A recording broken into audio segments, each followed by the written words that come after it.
Olá, sejam bem-vindos ao Inteiro Teor. O mês de outubro mal começou e eu já estou me sentindo criança de novo. E por isso, abrindo este mês, vou trazer histórias de processos envolvendo riscos e desafios enfrentados por quem ainda está na infância. Uma época de despertar os sentidos e desenvolver a linguagem, de descobrir a vida por meio do riso, do choro, do toque e até do ralado no joelho. Uma época que deveria ser perfeita, mas nem sempre é. TRF da Primeira Região garante indenização à família de criança que sofreu danos em decorrência de vacina. TRF1 condena homem por armazenar e compartilhar vídeos com cenas de sexo envolvendo crianças e adolescentes. No item Entrevista, especialista fala sobre o processo de adoção no Brasil. É a partir de agora.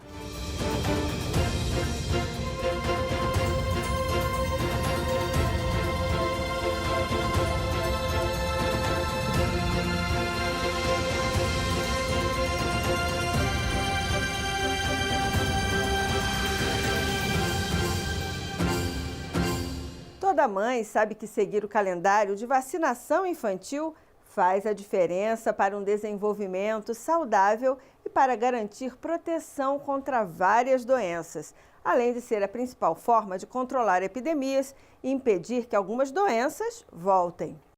Por isso, é normal que os pais levem seus filhos para serem vacinados, mesmo sabendo que as vacinas podem provocar reações como dor, calor e vermelhidão no local da vacina e febre, que em geral desaparecem em pouco tempo.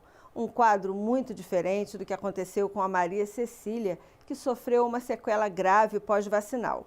Uma situação que chegou à justiça.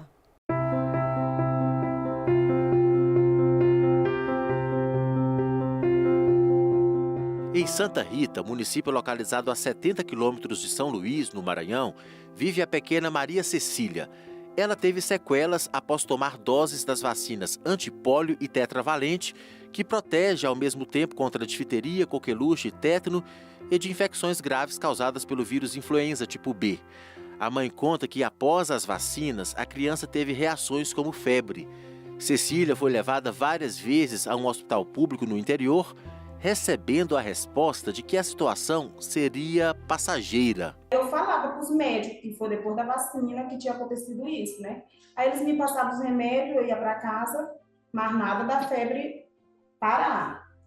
E em nenhum momento me mandaram assim para outra capital que tinha mais recursos, no caso São Luís, né? Somente quando a febre passou e Cecília já não se movia mais como antes, apresentando sinais de paralisia, é que a mãe foi encaminhada a um neuropediatra. Quando eu contei a situação, tudo de como tinha acontecido, ele na lata ele disse logo, olha, foi a vacina. Foi o vírus da vacina que afetou o CNC dela, o Sistema Nervoso Central. E embora cuidar de botar ela na fisioterapia para ver se não perde esse caso. No caso, perder que ele queria dizer, para ver se ela não ficava com sequela, né? Só que aí, ela não, até hoje ela não conseguiu. Eu ainda fico assim abalada de falar. Não tem como me emocionar. Cecília sofreu a sequela denominada encefalomielite pós-vacinal e, de acordo com laudos médicos, desenvolveu transtorno específico do desenvolvimento motor, além de paralisia cerebral estática, paralisia cerebral infantil, convulsões e desnutrição.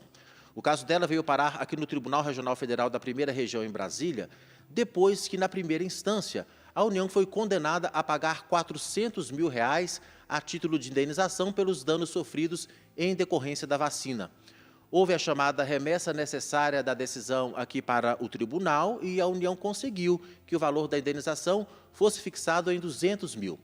De acordo com a quarta turma do TRF1, a fixação deste valor levou em conta parâmetros indenizatórios adotados por outros tribunais em casos semelhantes. Conversamos com o advogado Joelson Pinheiro, que está no caso desde o começo.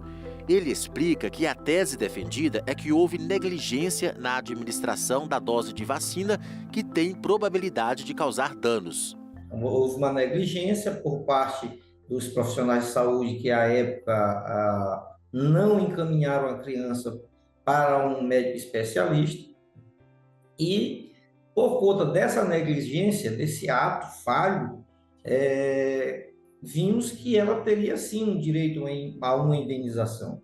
O advogado salienta que a justiça é o único meio que as vítimas deste tipo de problema têm para buscar formas de minimizar o dano suportado.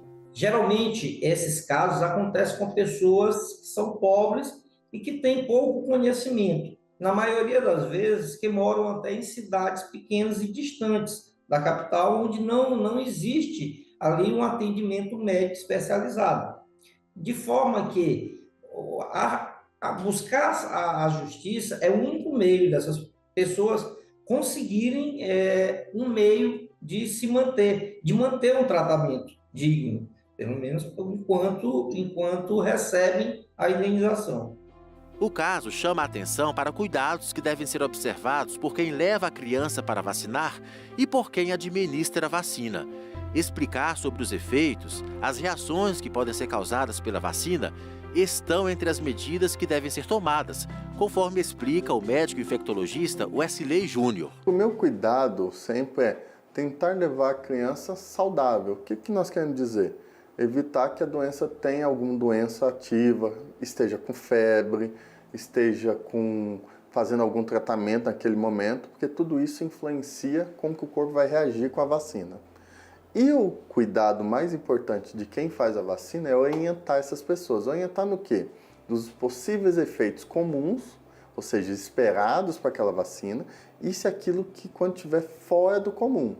A gente sabe que a gente tem muitos momentos de falhas possíveis. Você pode ter uma contaminação na hora que se aplica a vacina.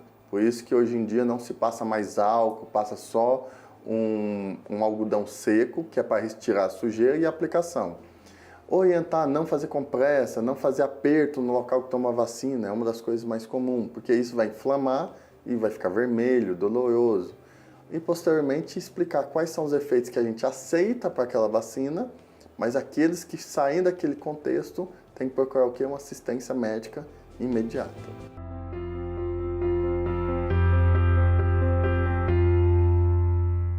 Para você que tem menos de 30 anos, é difícil imaginar como era a vida sem a internet. Além de ser a ferramenta mais importante do mundo para entretenimento, consumo, trabalho, educação e informação, a internet entrega em nossas mãos tudo o que precisamos saber. Por isso é comum ouvir: "Eu não vivo sem internet". Mas, como em tudo na vida, não tem só lado bom em poder contar com a internet no nosso dia a dia. Por exemplo, todos os anos o Brasil registra mais de 100 mil casos de pornografia infanto-juvenil pela internet.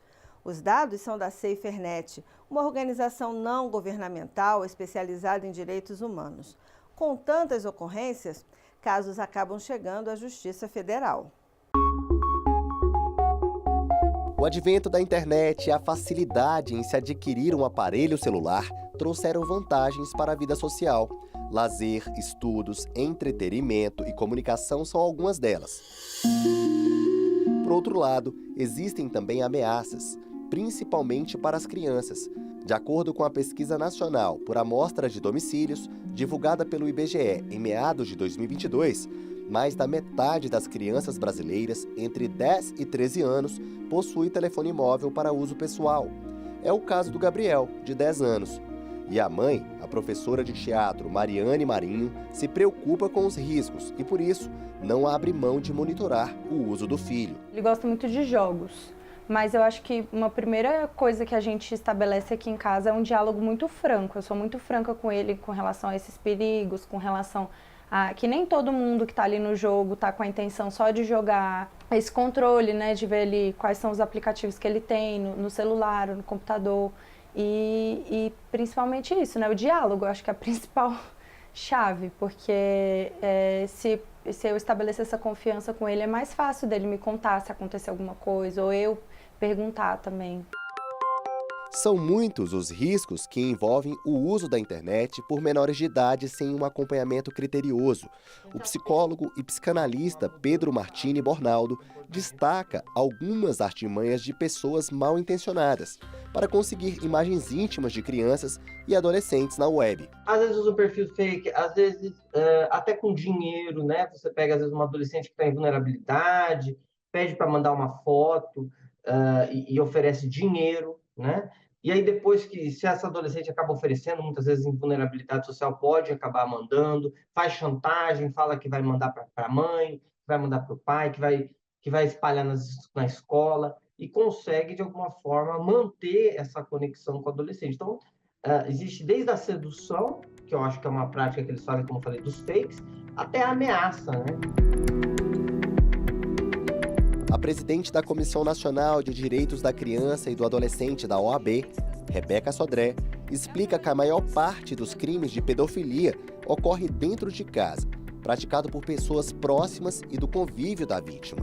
A advogada alerta que tanto quem produz como quem consome o material de pornografia estão sujeitos a responder criminalmente. Vale ressaltar que o criminoso ele é punido, o pedófilo ele é punido, independente se aquelas imagens são imagens sexuais de cunho real. Muitas vezes ele simula, né, uma relação de abuso e aquilo também é punido no nosso ordenamento jurídico brasileiro. As pessoas que também, porventura, compartilham esse tipo de imagem também têm essa punição, porque muitas vezes a gente acha que somente quem produz esse tipo de imagem que vai ter punição. Não. Se você é consumidor desse tipo de conteúdo, você também vai ser penalizado, e principalmente se você reproduz ele e se você encaminha esse tipo de material.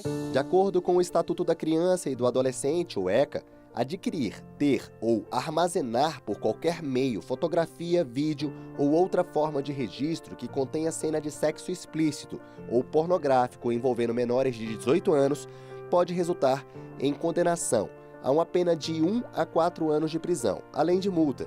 O tempo de reclusão pode variar de 4 a 8 anos se houver produção, reprodução, direção ou registro desse tipo de conteúdo. O mesmo vale para casos de venda ou exposição para a compra do material.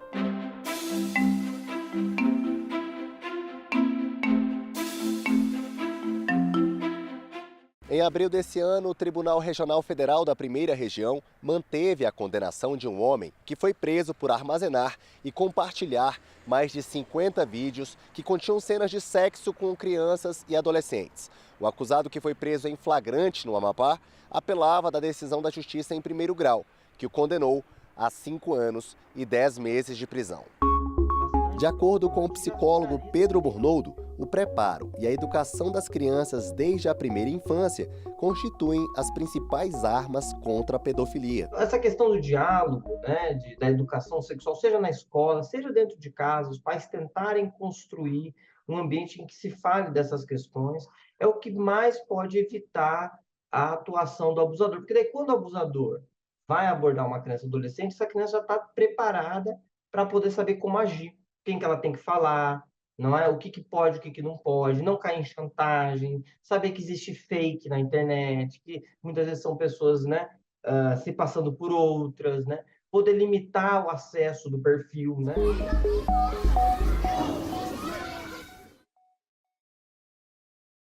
A orfandade é uma situação que, segundo o Sistema de Adoção do Conselho Nacional de Justiça, atinge mais de 5 mil crianças e adolescentes no Brasil.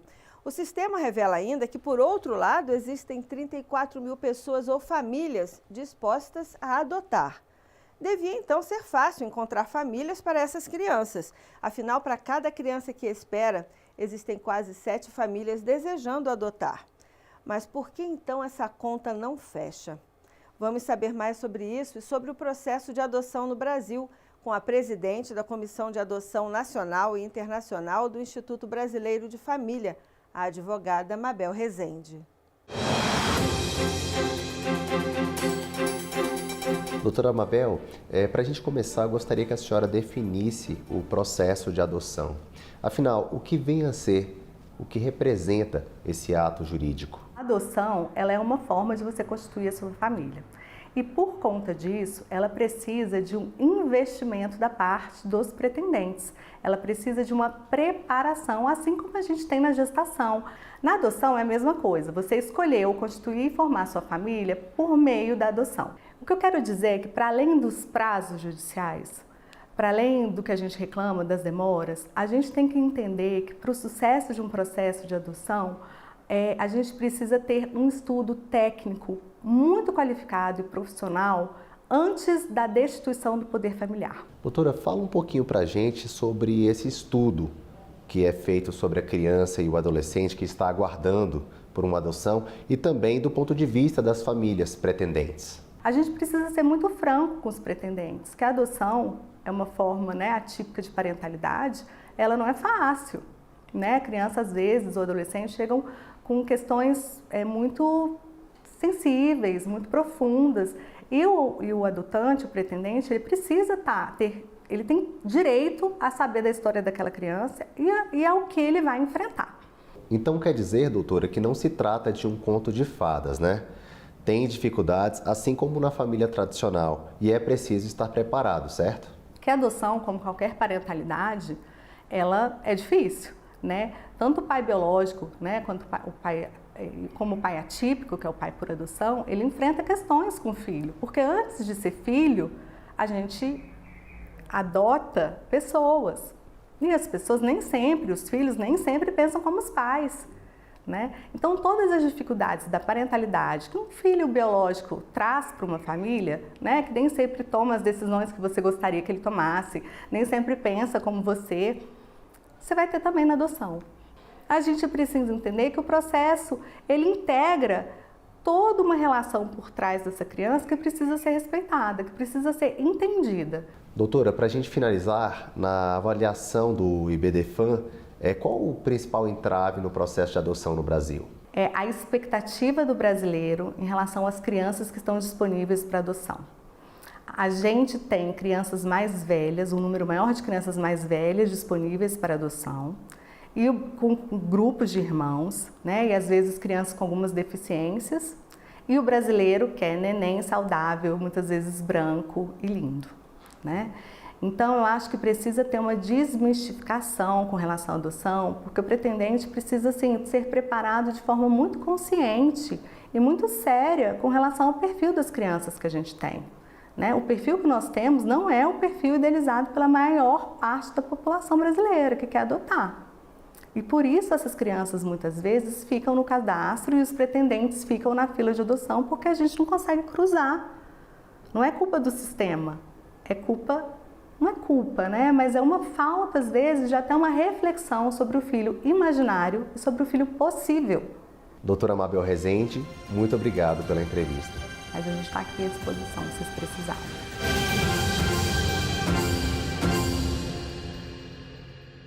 Termina agora mais uma edição do Inteiro Teor.